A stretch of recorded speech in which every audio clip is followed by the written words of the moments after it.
വന്നു. ഇന്ന് നമുക്ക് രാവിലെ നമ്മുടെ എക്സസൈസ് ഒക്കെ ചെയ്യണ്ടേ? തുടങ്ങാം. ഒരു ഉള്ളപ്പോഴല്ലേ ചെയ്യാൻ പറ്റത്തുള്ളൂ. എന്റെ എനർജി ഡ്രിങ്ക് ആദ്യം കൊണ്ടു എക്സസൈസ് ചെയ്യുന്നതിന് പറഞ്ഞ ഡോക്ടറെ സമ്മതിക്കണം.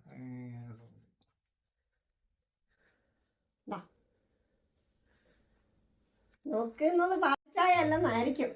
ഷുഗറൊക്കെ അല്ലേ, കട്ടൻ കുടിക്കും.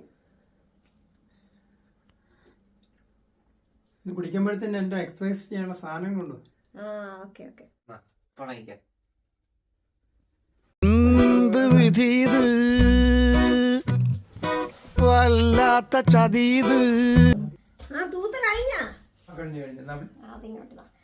ഇതും കൂടെ കേട്ടാ. ഓർക്കപ്പുറത്തെന്റെ പിന്നീന്നൊരടിയത്.